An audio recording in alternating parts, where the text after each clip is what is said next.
Bueno, nuevamente, muy buenas tardes a todos, bienvenidos y muchísimas gracias por acompañarnos en esta tarde. En nombre de Programas Abiertos de Executive Education, les quiero dar la bienvenida a este webinar que hemos titulado ¿Cómo se decide realmente la financiación de un gran proyecto?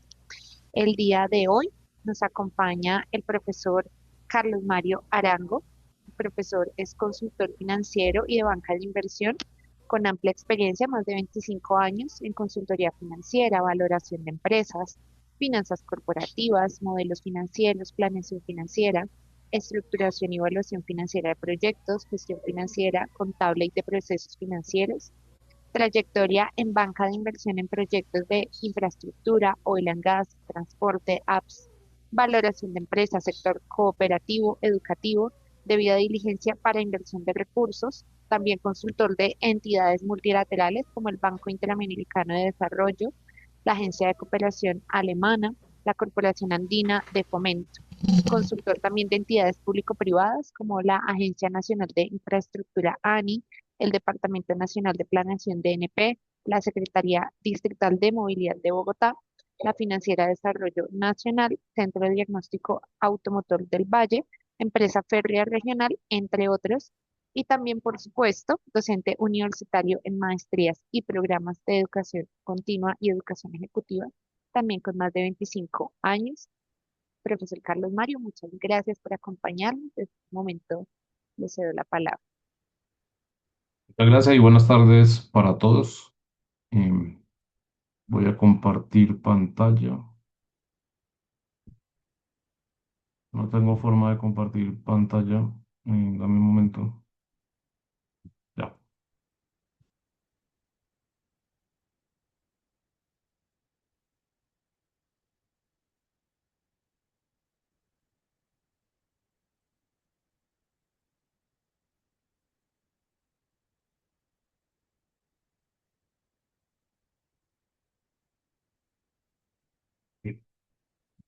Bueno, muy bien. Buenas tardes para todos. Bienvenidos a este webinar. Como Natalia lo mencionó, el tema que vamos a tocar es cómo se decide realmente la financiación de un proyecto. Vamos a explorar algunos elementos clave que he reunido en esta presentación.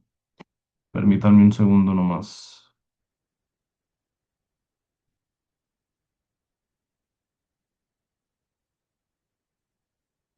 Muy bien.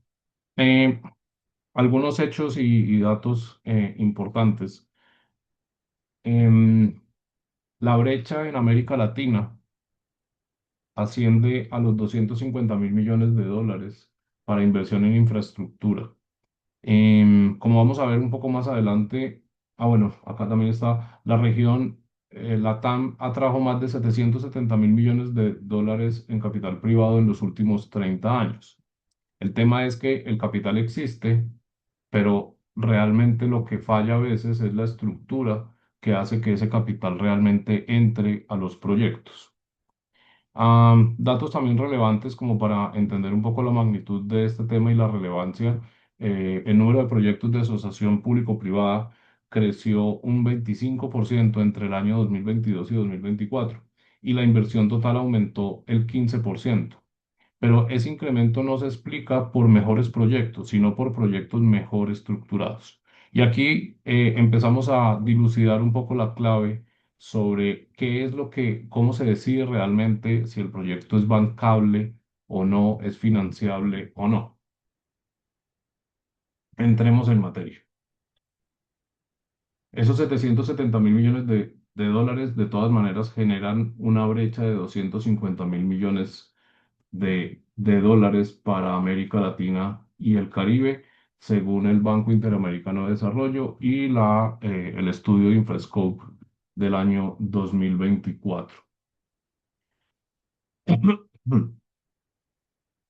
Eh, Importante comenzar reflexionando sobre la siguiente idea, y es que el Project Finance o la modalidad de financiamiento conocida como el Project Finance realmente financia el proyecto, no la empresa, no los promotores, no los patrocinadores, y por lo tanto esa variable transforma realmente lo que implica el análisis de riesgo y las decisiones que toman los financiadores en relación con la bancabilidad de un proyecto.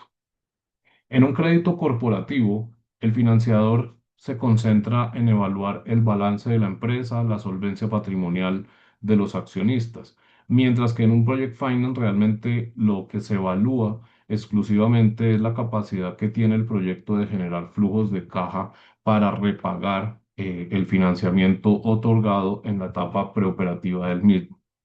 Dicho eso, pues también es importante recordar que la garantía principal, no quiere decir que sea la única, es el propio activo. Am, Importante entonces que en la medida en que la evaluación crediticia se desliga del balance del patrocinador, pues la modalidad conocida como Project Finance, pues permite financiar proyectos que exceden la capacidad de endeudamiento de los mismos promotores o inversionistas, porque esta modalidad pues lo que busca es maximizar realmente el endeudamiento y el apalancamiento financiero en los proyectos, logrando con ello maximizar entonces también la TIR del inversionista por cuanto minimiza los aportes de equity en el proyecto. Aquí hay algunas diferencias que explican un poco eh, la distancia que existe entre el mecanismo conocido como Project Finance y el financiamiento corporativo en términos de la fuente de pago, en términos de las garantías, del recurso que tiene el acreedor, el apalancamiento típico, el plazo de la deuda, los costos transaccionales y el control que tiene el financiador sobre el proyecto. Revisemos rápidamente un poco cada una de ellas. En términos de la fuente de pago en un Project Finance, pues lo que se evalúa, como lo mencioné anteriormente, es el flujo de caja del proyecto, generalmente denominado CIFATS, que en español es flujo de caja disponible para el servicio de la deuda, mientras que en el financiamiento corporativo, pues se evalúa la solvencia global de la empresa.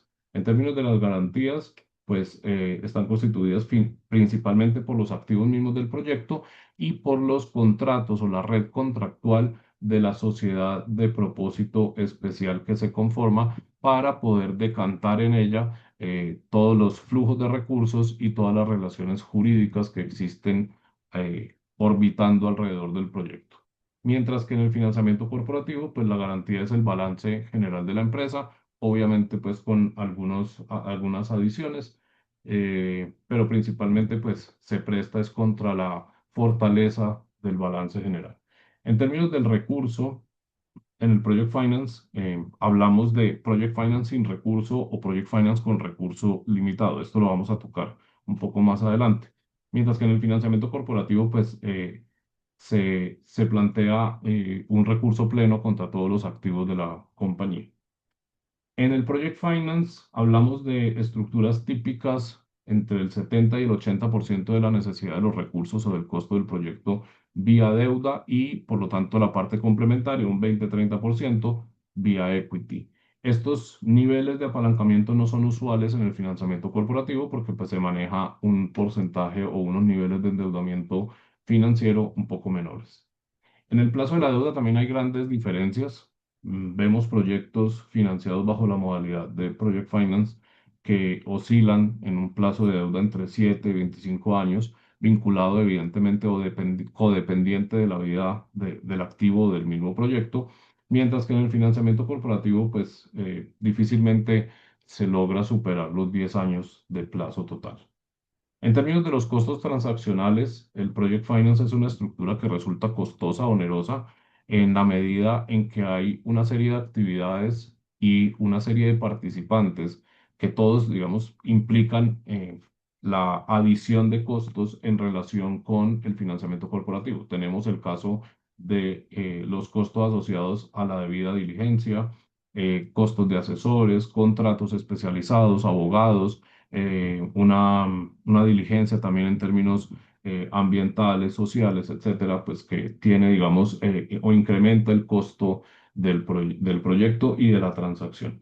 Y en términos del control del financiador, mientras que en el financiamiento corporativo tenemos un control moderado, porque pues se hace a través, digamos, de la calificación crediticia, en el Project Finance el financiador tiene un alto nivel de control en la medida en que la estipulación o la determinación de covenants o condiciones, pues son bastante estrictas. Tenemos también, por ejemplo, el caso de los stepping rights o los derechos de toma de posesión.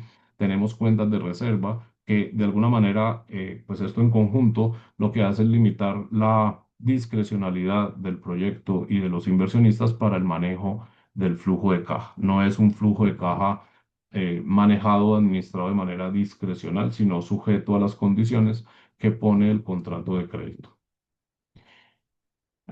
Dicho eso, es importante entonces también avanzar en la siguiente idea. El financiador aprueba cuando la certeza contractual del flujo de caja supera sus umbrales de cobertura. ¿Qué significa eso? Vamos a mirar. El financiador realmente no financia proyectos. Y eso es una idea que es importante decantar. El financiador financia estructuras, financia la arquitectura, el andamiaje jurídico que hay alrededor del proyecto.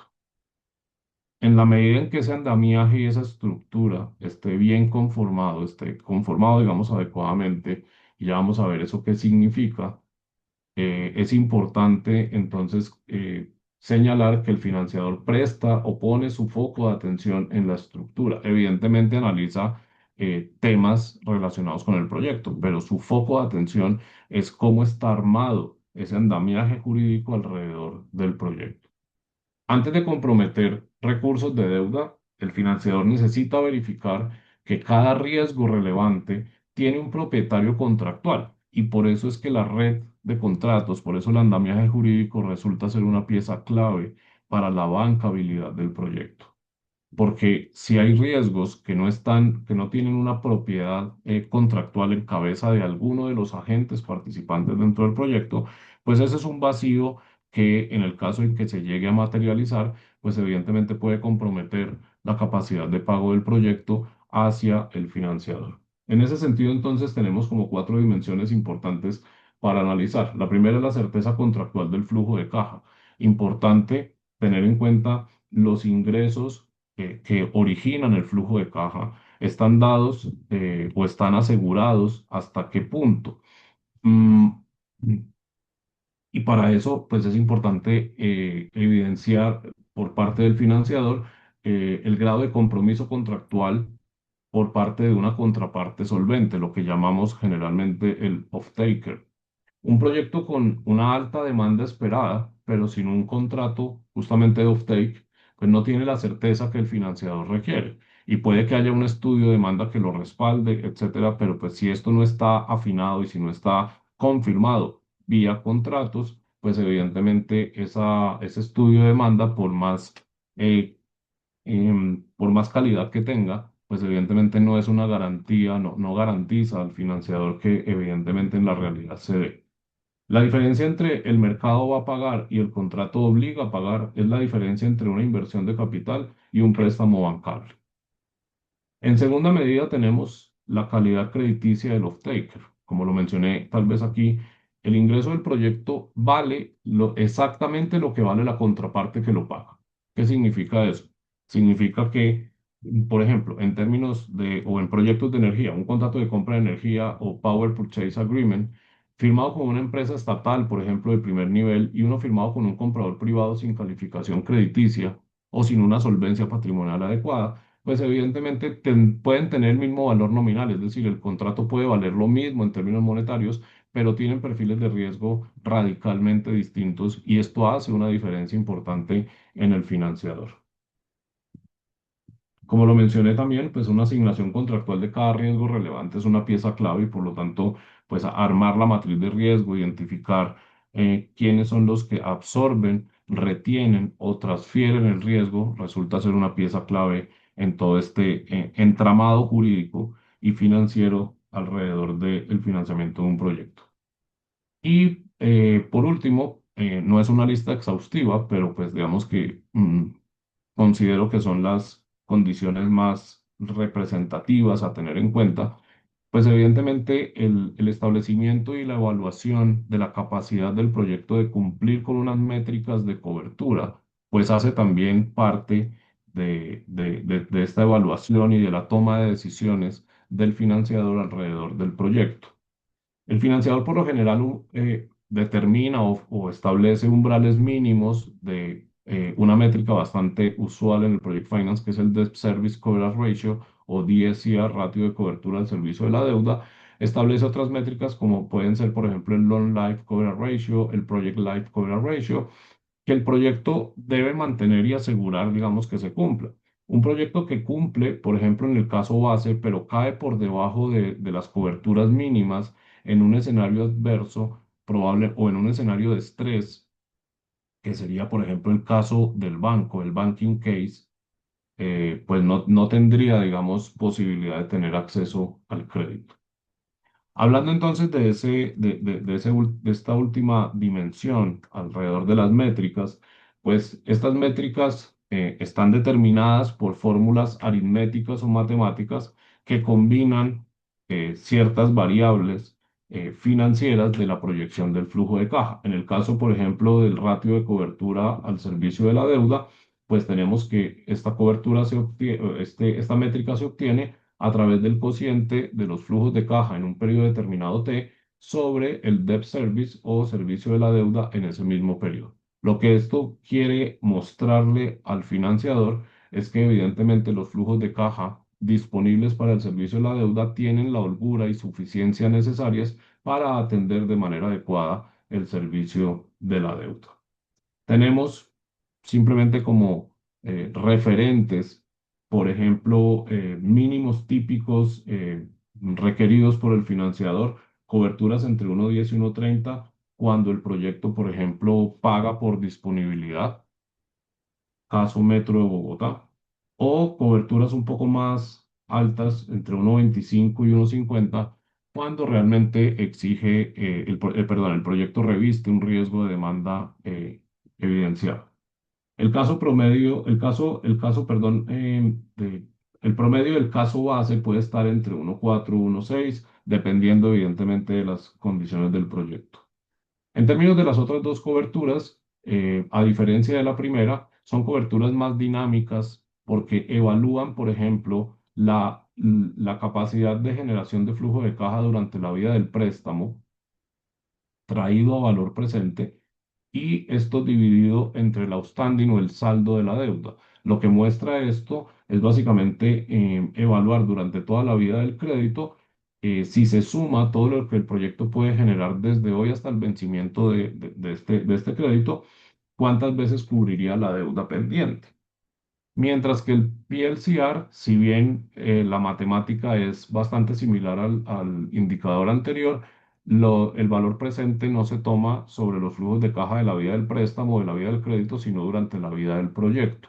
Esta métrica es considerada una métrica de valor residual en la medida en que extiende el horizonte más allá de la vida del crédito hasta el final de la vida útil del activo y responde a una pregunta muy concreta y es cuánto valor queda en el proyecto después de pagada la deuda. Esto resulta relevante sobre todo en escenarios de reestructuración en donde probablemente en la vida del crédito no sea posible atender el servicio de la deuda, atender la amortización del capital y por lo tanto se requieran flujos o periodos de tiempo adicionales para ello. Ahora, cambiemos un poco la perspectiva y vámonos al inversionista. El inversionista está interesado en mirar cuál es su retorno sobre la cascada de la caja o sobre el flujo de caja que realmente produce el proyecto y no sobre el EBITDA del mismo proyecto. En Project Finance es usual que abandonemos o nos desliguemos un poco de este concepto del EBITDA tan usado en las finanzas corporativas porque realmente pues la TIR del inversionista va a ser un constructo que depende de las condiciones mismas del financiamiento. Veamos un poco de qué se trata. Eh, lo primero es que, pues evidentemente, se construye sobre la capacidad que tiene el proyecto de generar flujos de cajas residuales y que sean distribuibles en realidad al inversionista. El proyecto puede generar una cantidad de recursos durante un periodo de tiempo, pero si las condiciones del financiamiento no se cumplen, pues habría seguramente una restricción del uso de esos recursos que limitaría entonces el poder lograr esa tasa interna de retorno desde la perspectiva del inversionista. En ese sentido, pues entonces es importante entender que para que el inversionista reciba una distribución o reciba, digamos, recursos, tienen que cumplirse pues varios elementos. Lo primero es que el flujo de caja debió haber sido capaz de atender en un orden, digamos, sugerido, primero los costos operativos, incluyendo impuestos y demás, atendiendo en la siguiente instancia el servicio de la deuda senior, luego la reposición de la cuenta de reserva para el servicio de la deuda, si esta es una garantía que el financiador ha exigido o ha incorporado dentro de su contrato de crédito. Luego, servicio de deuda mezanín o una deuda que está entre la deuda senior y el equity y que pues no tiene la misma prelación de pago que la deuda senior, pero que se paga primero que las distribuciones al capital o al equity. Adicionalmente a esto, pues importante que también se observe el cumplimiento de las condiciones o covenants que el contrato de crédito estipule, como por ejemplo el cumplimiento de un DSCR de tal magnitud para poder que ese flujo de caja remanente sea realmente distribuido y pagado a los accionistas. En ese sentido, entonces, uno podría resumir de la siguiente manera cuáles son las variables estructurales a las cuales se somete el equity o el inversionista para poder obtener una TIR. En primer lugar, el nivel de apalancamiento. Mientras más deuda haya, la posibilidad de comprometer más flujo de caja para poder cumplir con esa obligación es mayor, pero al mismo tiempo también reduce la necesidad de aportes de capital en la etapa preoperativa, que es la etapa en donde se requiere los aportes tanto de deuda como de capital. El plazo, el periodo de gracia, si es que existe, y gobernanza, condiciones de deuda senior y pacto de accionistas. Esto lo vamos a ver un poco más adelante, pero evidentemente las condiciones de la deuda senior, en adición con los acuerdos de accionistas, pues definen qué decisiones requieren una unanimidad o mayoría, modificar el plan de negocios, entre otras acciones que pueden suscitarse en cualquier momento durante el proyecto. El no tener un acuerdo claro, el no tener eh, la posibilidad de consultar los documentos jurídicos para poder constatar hasta dónde llega mi nivel de gobernanza como inversionista, pues es una también limitante para obtener la tasa interna de retorno. Muy bien. Salimos entonces de la perspectiva del inversionista y nos devolvemos a la perspectiva del financiador. Para el financiador, la bancabilidad es una resultante de las decisiones que se tomen en términos contractuales, como ya lo había mencionado antes, no únicamente de la calidad técnica del activo. Es importante resaltar aquí que la bancabilidad no es una propiedad intrínseca del proyecto. No es porque el proyecto sea bueno, entonces automáticamente es bancable. La bancabilidad es algo que se construye, algo que se define, porque hay una estructura que obedece o que corresponde a la evaluación de los riesgos que conlleva el proyecto y y a su adecuada asignación entre los agentes participantes.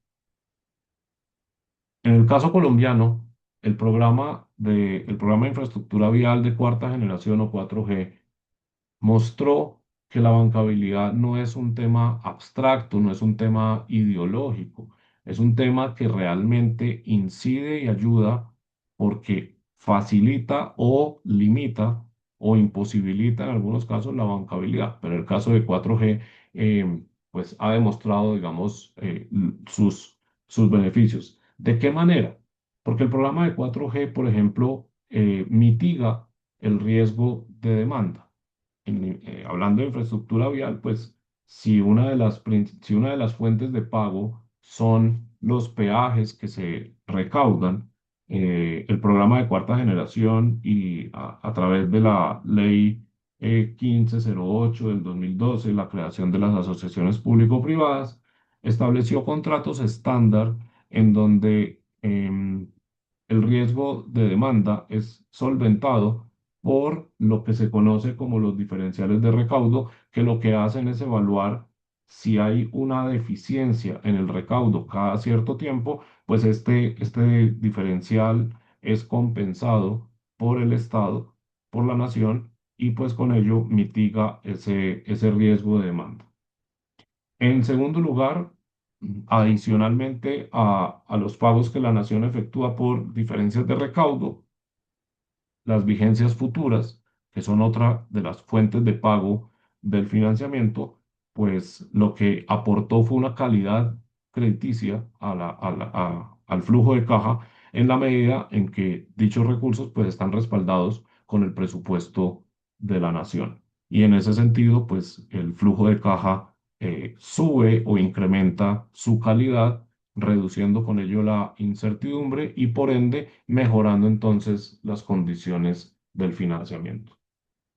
En tercer lugar, la exigencia de la Ley 1508 del año 2012 de crear patrimonio autónomo con cuentas segregadas como estructura, digamos, de aislamiento, pues también introdujo un orden, también introdujo la capacidad de que el financiador pueda tener el control y la gobernanza sobre ciertas cuentas de esa estructura del patrimonio autónomo, logrando con ello pues mejorar la posición jurídica también del financiador. Y en cuarto lugar, la presencia y el interés de la banca multilateral como catalizador de la deuda privada genera un efecto que se llama el efecto halo. Significa que en la medida en que, por ejemplo, entidades multilaterales como el Banco Interamericano de Desarrollo, Banco de Desarrollo de Latinoamérica, anteriormente Corporación Andina de Fomento CAF, la Financiera de Desarrollo Nacional, el Banco Mundial, etcétera, se quedan algunos aquí pues por nombrar, participan de este tipo de proyectos y de este programa, pues lo que hace es que incentiva a que también la banca comercial, tanto local como internacional, eh, se motive a participar de manera importante en el financiamiento de proyectos. A eso se le llama el efecto halo, el efecto de, como de contagio de las buenas intenciones, de las buenas consideraciones sobre los proyectos de infraestructura de cuarta generación.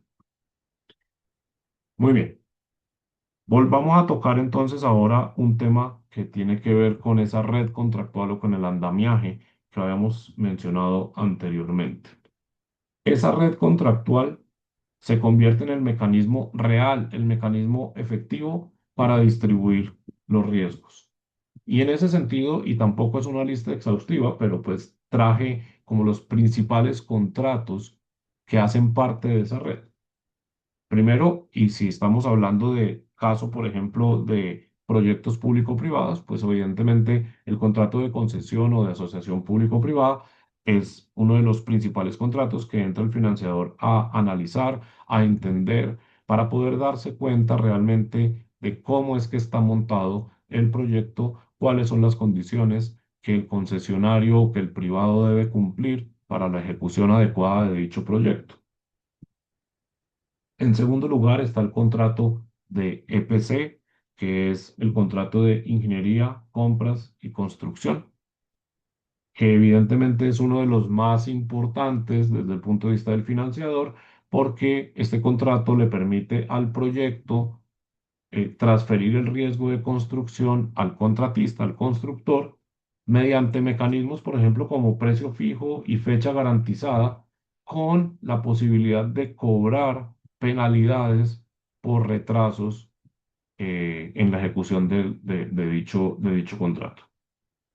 Es el contrato más crítico durante la etapa preoperativa por las razones que mencioné anteriormente, porque en la etapa preoperativa, pues es donde se concentra una gran cantidad de riesgos y coincide con que es la etapa en la cual el financiador pues tiene una participación bastante activa, sobre todo pues desembolsando los recursos.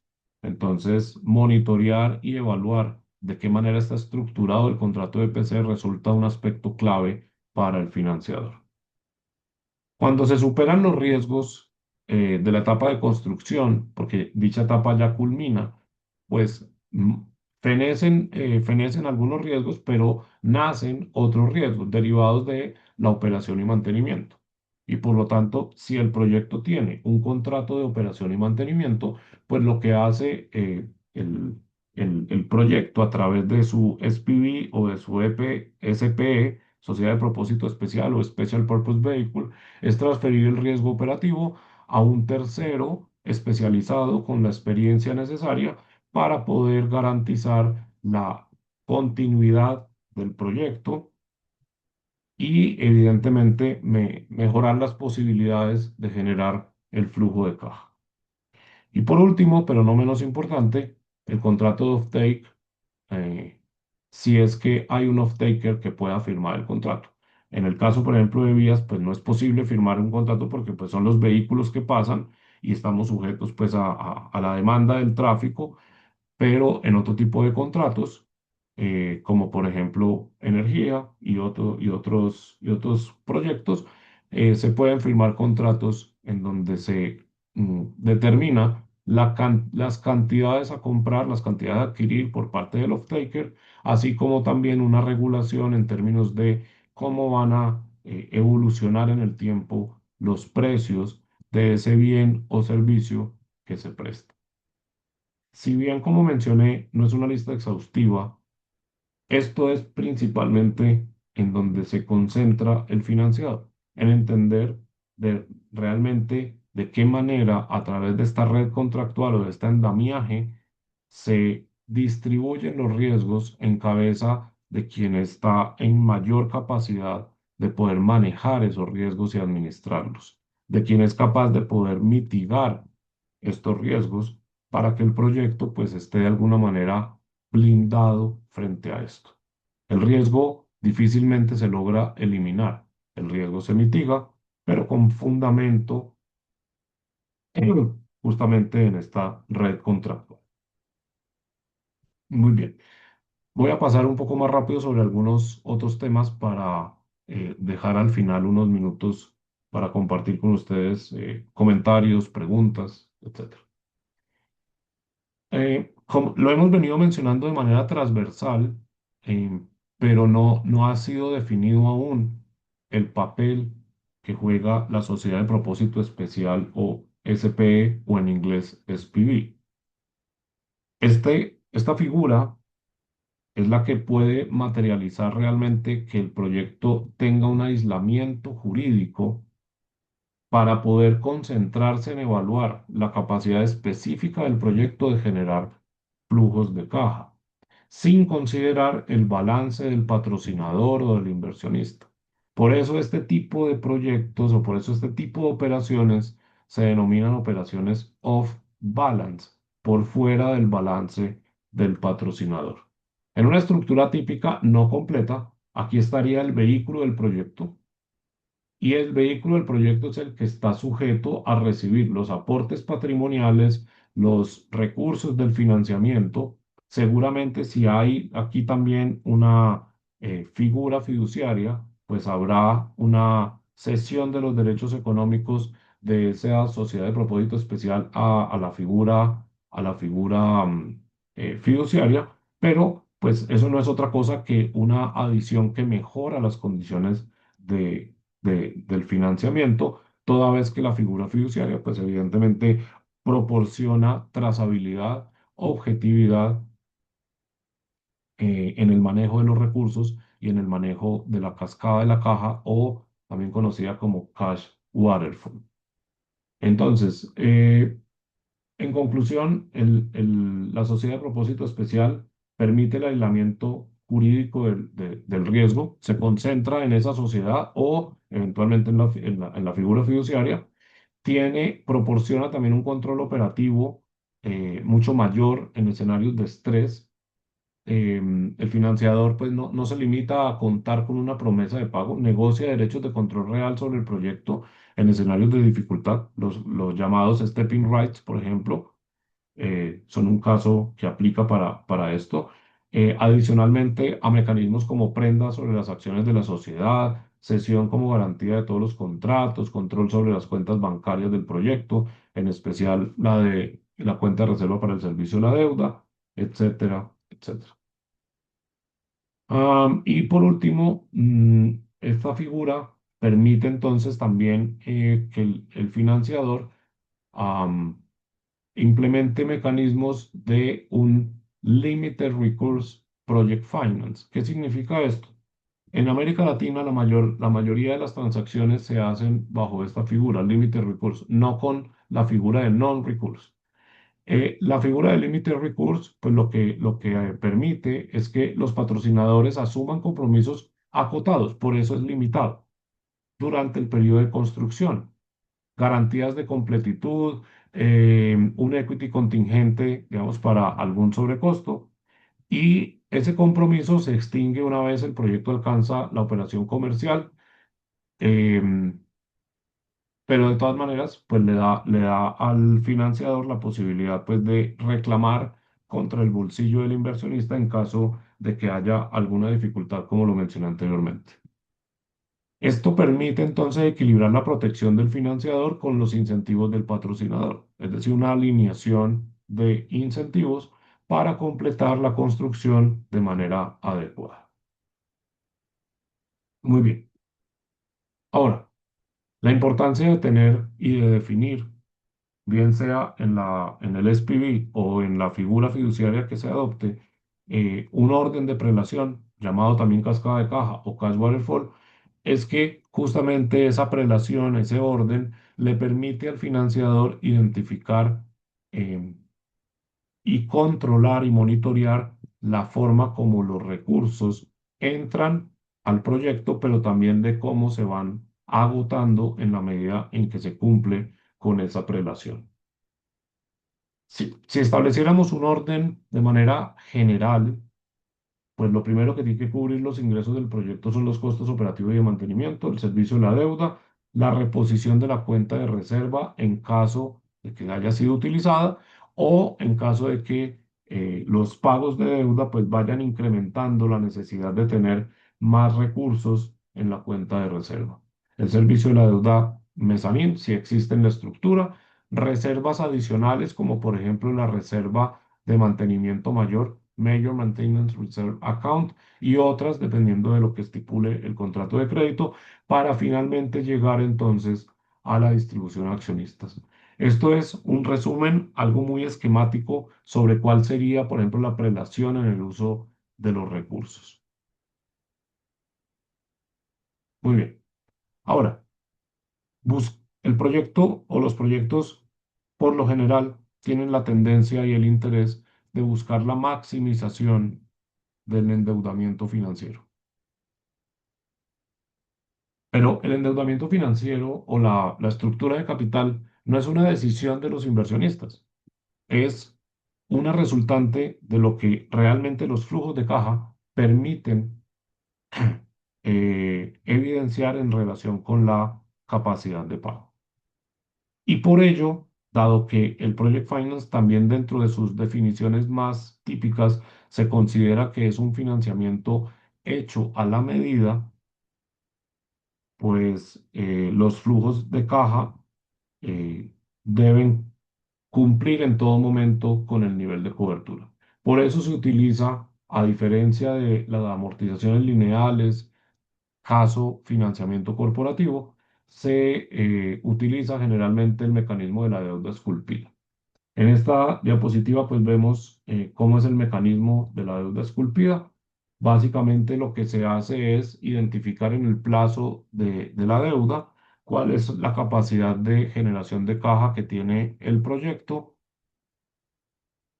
dividir esta capacidad de caja entre el servicio entre el ratio de cobertura para entender cuánto sería el servicio de deuda máximo y luego con esos flujos proyectados del servicio de deuda máximo traerlos a valor presente al momento de completitud de la etapa de construcción para poder entender con ello cuál es la máxima capacidad de endeudamiento.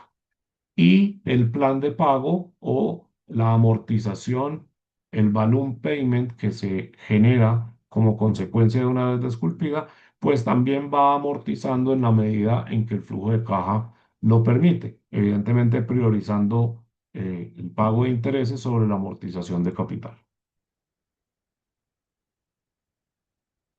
Muy bien. Como hemos Como hemos evidenciado, el financiador no financia solamente las características y las calidades técnicas del proyecto, sino la estructura bajo la cual está conformado.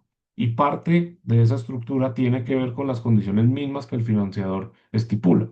Caso, por ejemplo, las cuentas de reserva al servicio de la deuda y del mantenimiento mayor.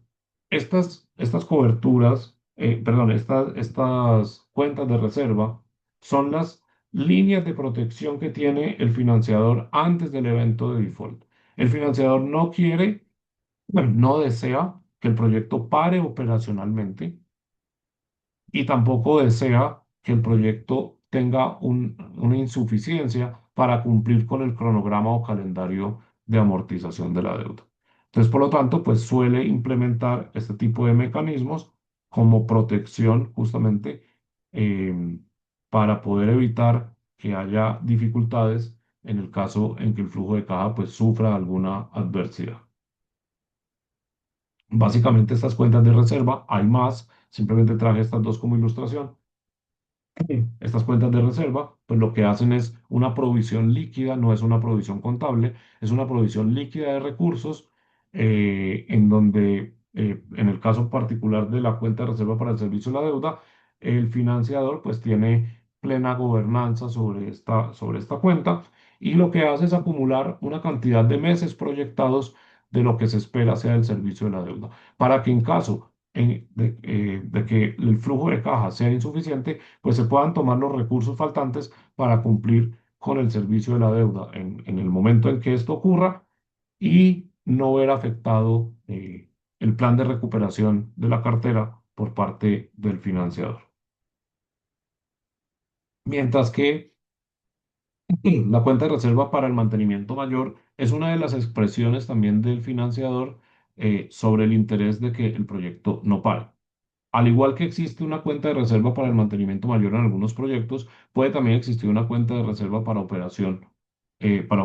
¿Por qué? Porque pese a que el financiador no tiene gobernanza plena sobre estas cuentas de reserva, sí es de su interés que haya una caja congelada, atrapada en el proyecto en caso de que, por ejemplo, en algún momento de tiempo los ingresos generados por el proyecto sean insuficientes para cubrir la operación o para cubrir, por ejemplo, obligaciones de mantenimiento mayor. El mantenimiento mayor sucede porque algunos proyectos de manera cíclica requieren, por ejemplo, o repotenciaciones o cambios, por ejemplo, de la carpeta asfáltica, hablando de infraestructura vial y por lo tanto, pues son intervenciones que, como su nombre lo indica, son mayores, requiere una alta cantidad de recursos y el financiador, pues con esto lo que hace es anticipar que se provean los recursos a esa cuenta de manera tal que cuando llegue el momento de hacerlo, pues se cuente con los recursos y no afecte el flujo de caja, particularmente del momento en el que hay que cumplir con el servicio de la deuda. Muy bien. Creo que esto ya lo hemos hablado, voy a pasar por acá. Esto también. Otro tema importante, digamos que también incide en cómo observa y cómo analiza el financiador el financiamiento de un proyecto y la bancabilidad de un proyecto, es qué tipo de proyecto es. En la naturaleza, pues existen dos tipos de proyectos, los que se conocen como Greenfield y los que se denominan Brownfield. Esos proyectos no se estructuran necesariamente de la misma manera y su perfil de riesgo suele ser distinto. ¿Por qué? Porque un proyecto Greenfield es un proyecto completamente nuevo, completamente desde cero, mientras que un proyecto Brownfield, pues ya hay algo construido, ya el financiador puede evidenciar, puede mirar, puede meterse en el proyecto a ver cómo ha sido el desempeño histórico. El hecho de que cuente con algo de historia, el hecho de que cuente con un track record, pues le permite al financiador entonces asumir una posición distinta en comparación a cuando se trata de un proyecto Greenfield. Tenemos diferencias en varios aspectos o dimensiones, como por ejemplo el riesgo de construcción, la volatilidad del flujo de caja, lo que se pide, por ejemplo, en términos de ratios de cobertura, lo que se pide, por ejemplo, en términos de la cuenta de reserva para el mantenimiento, para el servicio de la deuda. También difiere, por ejemplo, en mecanismos como el barrido de caja o cash sweep, en términos de en qué momento se activa, otras métricas de bancabilidad, am, en fin, y otro tipo pues, de variables como, por ejemplo, cuál es el nivel de apalancamiento típico. Entonces, pues, tener en cuenta también la naturaleza o el estado del arte del proyecto resulta una decisión importante o una variable importante a considerar. Aparte de la red contractual, ese andamiaje jurídico del que hablamos, pues también está la parte financiera. El modelamiento financiero no es únicamente una proyección de flujos, no es simplemente multiplicar cantidades por precios, sino que tiene que atender una serie de elementos eh, contables, tributarios, técnicos, ambientales, porque lo que debe demostrar es que si el modelo financiero es el mejor esfuerzo que tenemos para abstraer la realidad de lo que creemos va a ser el proyecto, pues evidentemente lo que debe demostrar es que la red de contratos ha sido incorporada financieramente en el proyecto y que todas las consideraciones contables, tributarias, técnicas, ambientales, sociales, han sido incorporadas dentro de esos flujos de caja y que con ello se está evidenciando que la estructura, esa red de contratos, ese andamiaje es bancable. Por lo general, se tienen dos versiones del modelo financiero. Una que es el caso base, base case, y el otro es el banking case.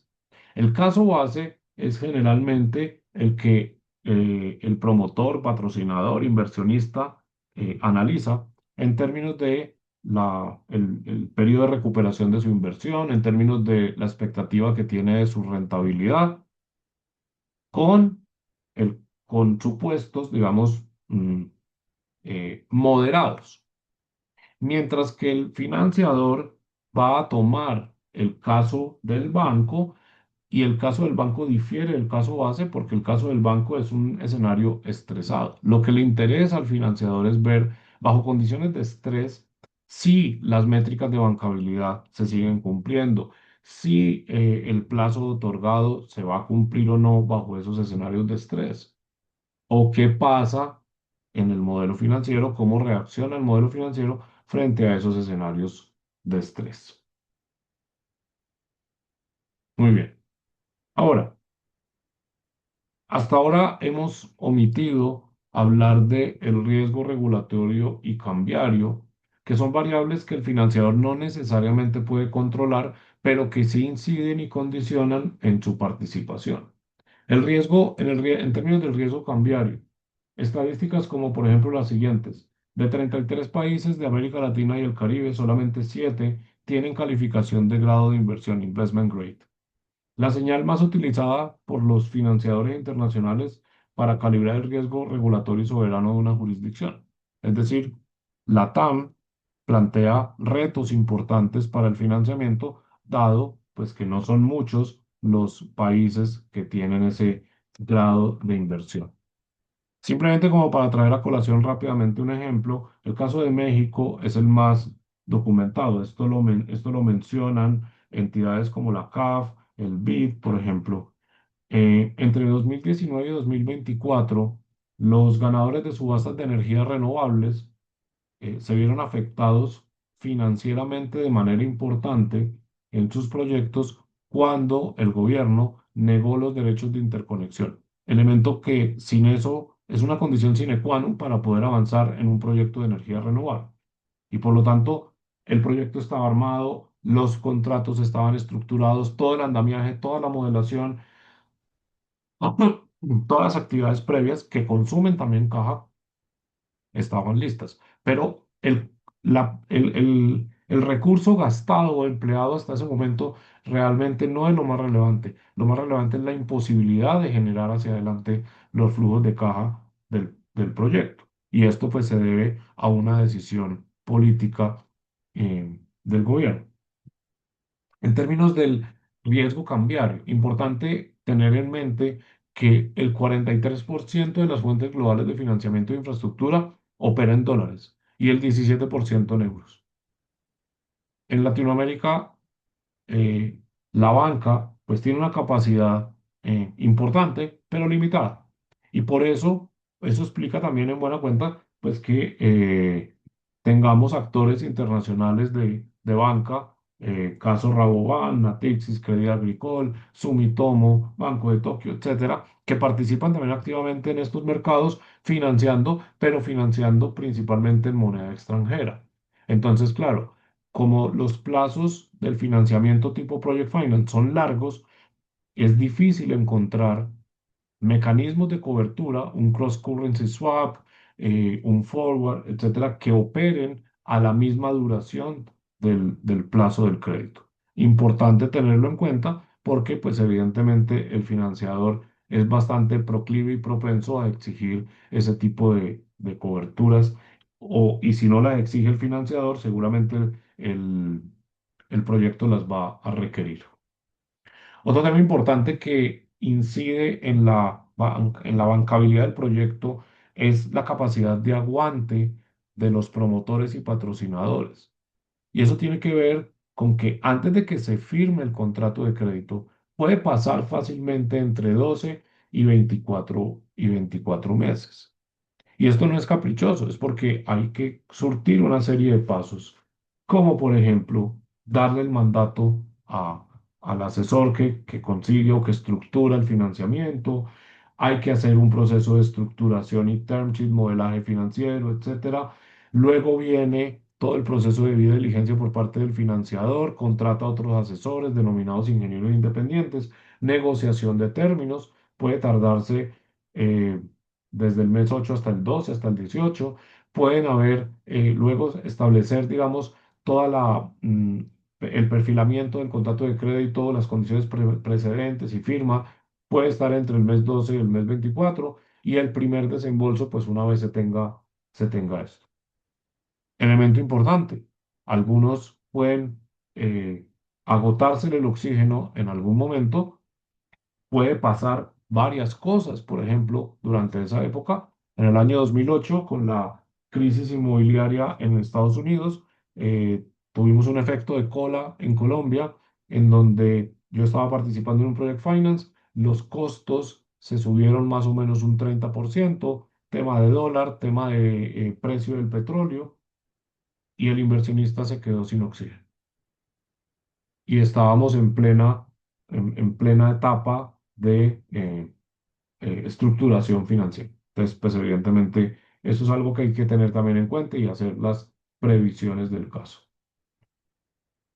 Buscando un poco como cuáles son los errores más costosos en la práctica latinoamericana, encontré que esos errores no son técnicos necesariamente, son más de diseño estructural, eh, eh, o sea, de la estructura, pues, de la transacción, de supuestos y de tiempo. Por ejemplo, en algunos casos se ha encontrado que se modela la prelación de pagos sin leer el contrato de crédito. Parece simple, parece tonto, pero en realidad es un tema que lo que muestra es la importancia de sincronizar los elementos financieros de la estructuración con los elementos jurídicos.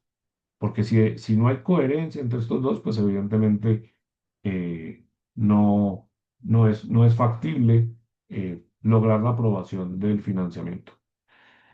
En segundo lugar, hay pactos de accionistas o shareholder agreements que no resuelven las decisiones difíciles. Traigo un ejemplo. Si son dos inversionistas con el 50% cada uno, no hay un mecanismo de desempate o no se estableció un mecanismo de desempate, no hay derechos de voto claramente definidos. Cuando se llegue a la primera discrepancia, a la primera diferencia importante, como por ejemplo reemplazar al operador, aprobar un gasto de capital, etcétera, pues va a haber problemas. Y esos problemas se traducen en ralentizar el proyecto. Elementos como, por ejemplo, confundir la solidez técnica del proyecto con su bancabilidad, tema que ya hemos abordado anteriormente. Una gestión deficiente del riesgo socioambiental, por ejemplo, en donde se hace de manera ligera, por ejemplo, consultas previas con comunidades, y resulta que esto es un elemento determinante en la ejecución del proyecto. Cerrar el contrato de concesión, por ejemplo, sin que el asesor, digamos, de los inversionistas haya revisado qué tan bancable es ese tipo de proyectos, pues de pronto estamos firmando y trasladando el problema para, una vez firmado, pues conseguir la financiación. Muy bien.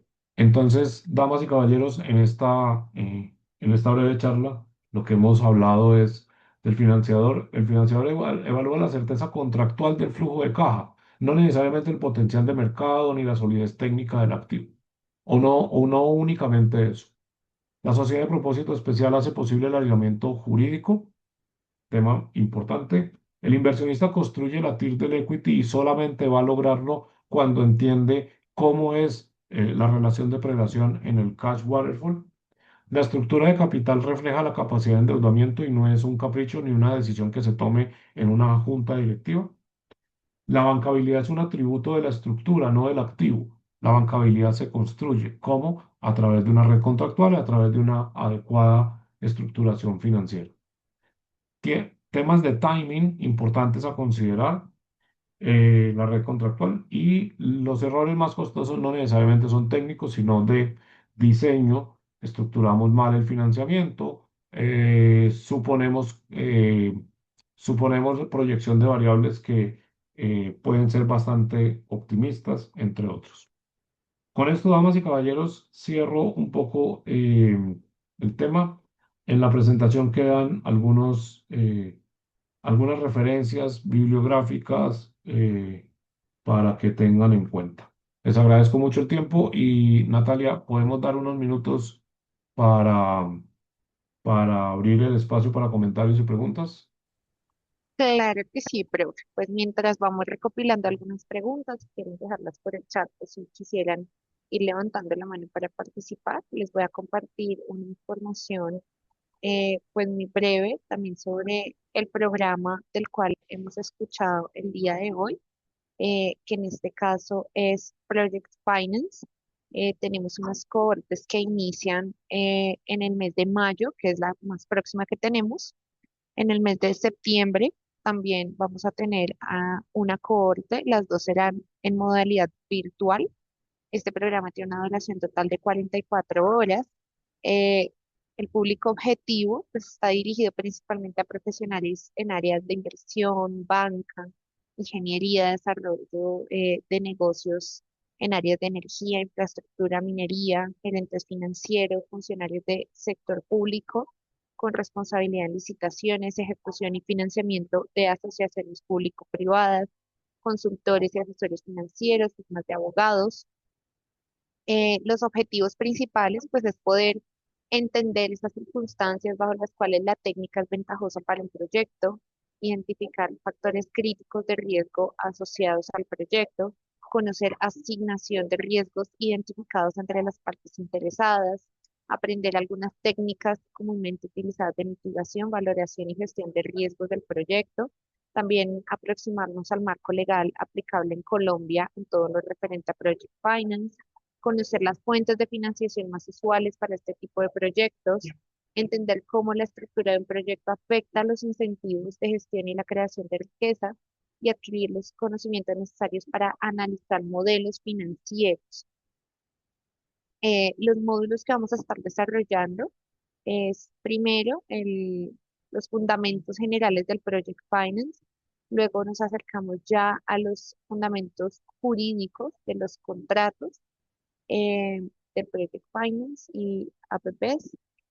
Tenemos luego los aspectos legales de la financiación del proyecto. Tenemos como módulo 4 la estructura de capital en Project Finance.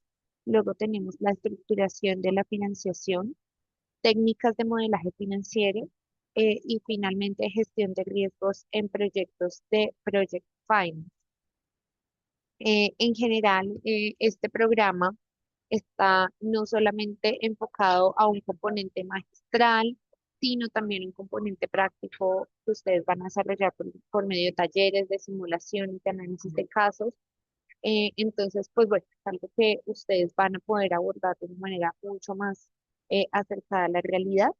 Y pues bueno, digamos que principalmente esto es lo que les puedo compartir sobre el programa. Les voy a compartir también la web del curso en un link aquí por medio del chat. Ahí van a poder también ver detalles más concretos del cronograma, del precio, de los docentes que acompañan y demás. Y por supuesto, si están interesados, pues también pueden llenar el forms que Viviana les envió y aquí pues ya un asesor los va a contactar para darles más información. Veo por acá que David Ardila tiene la mano abierta, entonces adelante, David. Hola, hola, ¿me escuchan? Sí, te escuchamos bien. Vale, muchísimas gracias al profesor Carlos Arango, muy buena la exposición. Simplemente quiero hacer la siguiente pregunta y es saber si el Project Finance se ha aplicado a proyectos ambientales, como por ejemplo ambientales y verdes en general, como temas de economía circular, concesiones forestales, proyectos de eficiencia energética y este tipo de cosas. Si se ha hecho y si sí, poder conocer un par de casos, me interesaría saber, porque casi siempre se asocia todo el tema de Project Finance con infraestructura y energía y proyectos de energía. Entonces, esa sería mi pregunta. Muchas gracias. Gracias, David.